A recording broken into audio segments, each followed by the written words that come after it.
கிருஷ்ணகிரியில் நாம் தமிழர் கட்சியின் மகளிர் பாசறை மற்றும் குருதி கொடை பாசறை சார்பில் மாபெரும் கண்டன ஆர்ப்பாட்டம். கிருஷ்ணகிரி புதிய பேருந்து நிலையம் அருகே நாம் தமிழர் கட்சியின் மகளிர் பாசறை மற்றும் குருதி கொடை பாசறை சார்பில் கோவை கல்லூரி மாணவிக்கு நீதி கேட்டு மாபெரும் கண்டன ஆர்ப்பாட்டம் நடந்தது. குருதி கொடை பாசறை மாநில செயலாளர் சிலம்பரசன் தலைமை வகித்தார். மண்டல செயலாளர் பொறியாளர் ரமேஷ், மாநில பேச்சாளர் இடிமுரசு, மாநில ஒருங்கிணைப்பாளர் மாரிமுத்து, மாநில மகளிர் அணி பாசறை சீதாலட்சுமி உட்பட பலர் கலந்து கொண்டனர். இந்த ஆர்ப்பாட்டத்தில் வேலை பார்க்கும் பெண்களுக்கு பாதுகாப்பு இல்லை, பெண்களுக்கு பாதுகாப்பு வழங்க வேண்டும், பாலியல் குற்றவாளிகளுக்கு கடுமையான தண்டனை வழங்க வேண்டும்.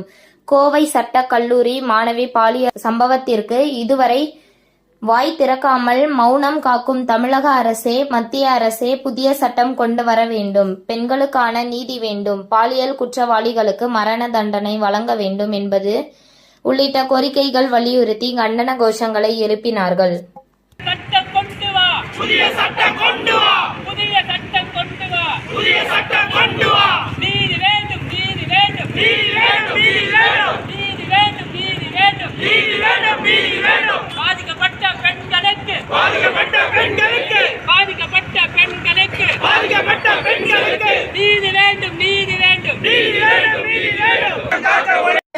இந்த முறை வெற்றி பெற்றே ஆக வேண்டும். இல்லை என்றால் மாவட்ட தலைவர்களிலிருந்து செயலாளர் வரை அனைவரையும் தூக்கி விடுவேன் என்று.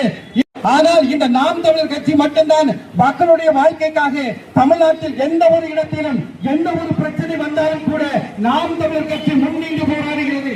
நீங்கள் எங்களுக்கு வாக்களியுங்கள், இல்லை அதை நாங்கள் செய்து கொண்டே இருப்போம். இது மட்டுமல்ல, எந்த ஒரு சூழ்நிலையிலும் தமிழனுக்கு ஒரு இழப்பு